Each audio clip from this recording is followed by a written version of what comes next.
Hello world, I'm Patricia, and this is... Hi, I'm Dom, He is our... campaign designer. Yes, and we're from Creative Assembly, and we are about to do a Let's Play video on the campaign map. So, do you want to walk me through what we're going to see today? Yep, well, we're going to begin off just by showing you the front end and introducing you to the factions that we've been revealing over the past while. Sweet.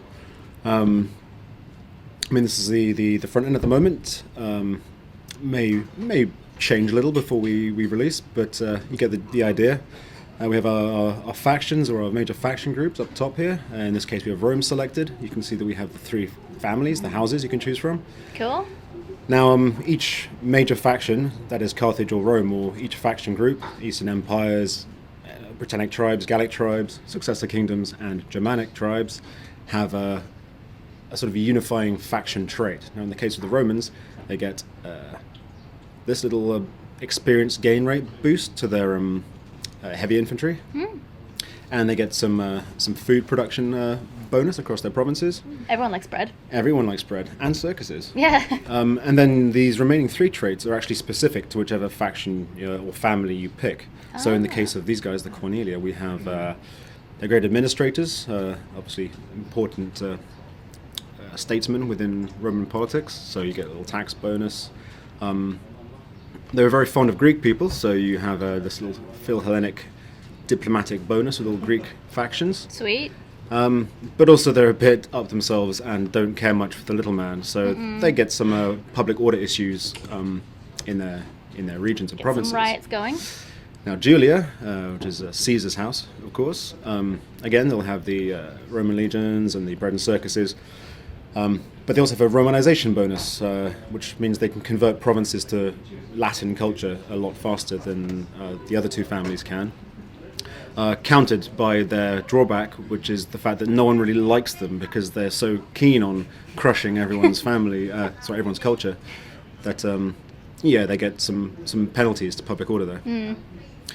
But they're also destroyers of barbarians. Obviously, Caesar was the guy who conquered Gaul. We thought we'd give them a little bit of a boost when conquering barbarian tribes, so that's their thing. Cool, very cool. And then Junia, a family which was I believe one of the founders of the Republic, one of the people who ousted the king and started the Republic back in the day, was from this family.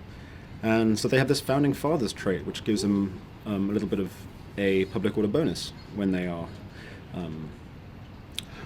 there's a strong Latin culture presence in their regions. Not very good on the political scene, so they have a bit of a penalty. Makes it a bit harder to play as them if you're looking to make friends in other factions. But like I say, you have this little bonus to your own territory, so you're all right. Not very good at making friends then. And they were sort of agrarian, like reformists, so they get a bit more cash from their farms, which is all good.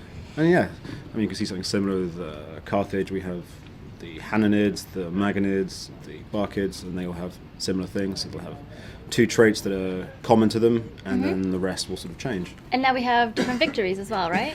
We do indeed. So everybody has a military, an economic, and a cultural. Yep. So That's here, pretty cool. Military, control X amount of settlements, maintain a number of units, research military technologies. In the case of the Carthaginians here, they have the additional fact they need to maintain naval units rather than just any old unit, because they were known as a naval power. So that's very important. And then the economic victory, trade relations, very important. You need to hold the resources. You need to be making a lot of money to win. Research civil technologies. So would you say some victories are harder to do than others, or are they just styled differently? Well, I think it depends how your campaign evolves. The fact is, you're not actually tied into any one victory condition. You're sort of playing along. You might be thinking, I'm going to crush my enemies, and you're going for it, and then along the way you think, well, I'm actually having a very hard time of it, but I'm making a load of cash. Yeah. And I have all these important resources, and I've got these regions, so maybe I'll just consolidate and see if I can't win another way. Yeah, cool. Then, that's cool. Are we going to take a look at the campaign map a let's little take a bit? look. Yeah, we're going to look at a Carthaginian campaign we've got going on. Good. I'm quite excited to play Germanic, actually. Should be good. Why so? I don't know. I'm not sure. They actually have the coolest agent, belongs to the Germanic. Their version of the dignitary is this staff bearer kind of bit of a witch, really. And she has this Cool. awesome cloak with like skulls and Yeah. feathers, and she's awesome. See, I really like their type of style. I don't know, it sounds a bit silly to pick a faction just from the style that they had, but I Well, no, like them. when this dignitary agent went in, I basically looked at him like, I would play this just so I could walk around with her, and here we are. We are get this control. We are looking at we're in Mauritania here. So we sort of started all the way down here. This is Carthage, our capital. Cool. We also had a It's huge. colony here in Lilybaeum and Caralis, as well as a small colony all the way over in Kart Hadasht, which actually means Carthage as well, but we felt it might be confusing to have several cities with the same name. Yeah. Now you'll Love it. notice, or people out there, keen-eyed people will notice that, actually no, you won't notice, because obviously we've been playing for a while here. But yeah, in the start pause, originally we gave this territory to Carthage. Oh, right. But we kind of adjusted it now, so rather than giving them the entire north of Africa, they're an interesting faction to start with because they're spread out. So here they have Carthage, they're here, and all the way over in Spain. It's a lot to manage in very different areas. You've got to really make sure you don't get overwhelmed by people. Run me through some of sort of the inner workings of a city, and maybe we can take a look at some of the politics, some of sort of the, behind the scenes things that may happen after a battle or before a battle. Well, what you're going to see here is we have an entire province, the province of Magna Graecia, which we've conquered both from the Romans and from the poor fellows of Syracuse. And by selecting one of the settlements here, you'll see we bring up the entire province panel. If we didn't own all the settlements, these would be sort of blocked out, and we need to get visual confirmation to be able to get sort of spy information on these places, see what's cool. inside them. But as you can see, we've got a lot going on here, and we're currently running an edict. This is the Stimulate Trade Edict, which gives a considerable boost to all your income from markets and trade ports. Obviously, it's you can't run these edicts unless you own the entire province. So if I say go back to Carthage, I just have the one settlement. I can max this out as much as I want, but unless I secure control of the other regions here, I'm not going to be able to just boost it with that extra bit of that extra sweetener that is the edict. So here, obviously, we want to make money. We've been trying to rake it in, prosecuting many wars. You need money. You can't kill people without money. Always need that money. But what else we can do here? We can rally the mercenaries. Now, the Carthaginians were very much known for their use of mercenaries. Their civilian fighting force was not very good. Lots of their own citizens were fighting in the navy, but so if you want to add to your mercenary units, you can, when you have an entire province, go to rally mercenaries. Look at the little green. Everyone's Yeah. celebrating. Well, in this case, they're celebrating. That's a population buff. You can Okay. see there. If it's a military buff, it'll have red confetti. And cool. if you're making lots of money, then it'll be a Gold one. gold one. Visual confirmation. You set off your edict. You get this confetti effect. You can see it across the map in other places as well, assuming other people are celebrating. But I think these guys cool. are cause to celebrate. Now you'll see here that the Etruscan League have actually kicked the Romans out of Rome, which is quite an unhistoric turn. Yeah. But hey, that's what this game is about. It's about creating the sandbox and exploring it. Making your own Making history. your own history, or letting the AI sometimes create its own history for you. So here we are. We have the overview map, which I'm sure many of you have seen. Sorry, we don't care about unrest right now. What we care about is the map. Is the map. Yeah, many of you have seen this in the E3 video, of course. The world is huge. Massive. And so these are all the people I know. It's actually quite tragic because, you look at this list. You see that Wow. Rome has been destroyed. Now there's lots of other people for us to kill, so it's not such a big deal. But look at all those people. Yeah.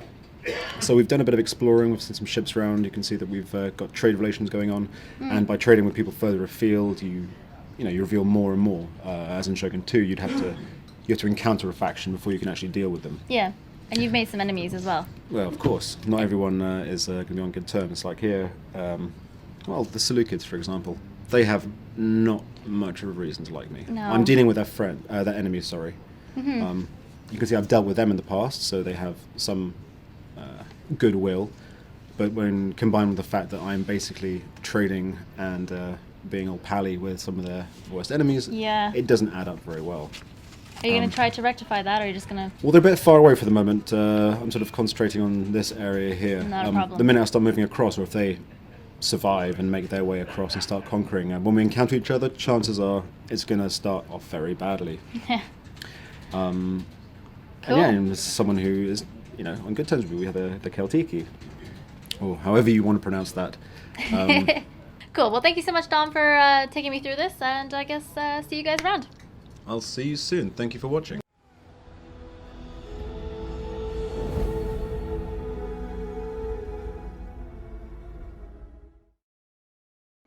Rome 2 is epic in scale. It's a world-spanning, world-conquering game. To create that grandeur and that epic sense of scale, we need to create audio that really supports that.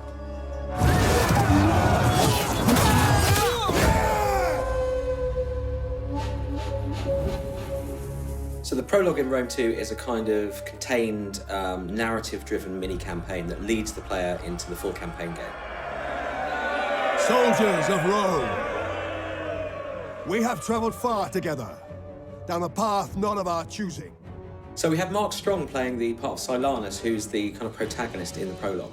Mark Strong is a great actor. He's worked in numerous films, Kick-Ass, Sherlock Holmes. Mark is perfect for the role. He's got power and gravitas. You can just feel the strength in his voice when he delivers a line. Fate and the cruelty of man compelled each of us to draw our weapons, stand back to back, and defend our lands against the common foe. He kind of starts off as a mid-rank Roman commander, and then as the prologue progresses, he sort of rises up in rank to eventually become a proconsul. He's a very accomplished military commander, the kind of guy you would follow into battle. Although interesting in the game, the more successful he becomes and the more power he accrues, he seems to fulfill that old saying that power corrupts and absolute power corrupts absolutely. It is clear that evil left unchecked will always find Rome. It's very important you understand the character you're playing in order to give the game some life. We shall forge our destiny together! If you're trying to find a way to give him gravitas and make him believable, you've got to make the lines sound like somebody who you would follow into battle.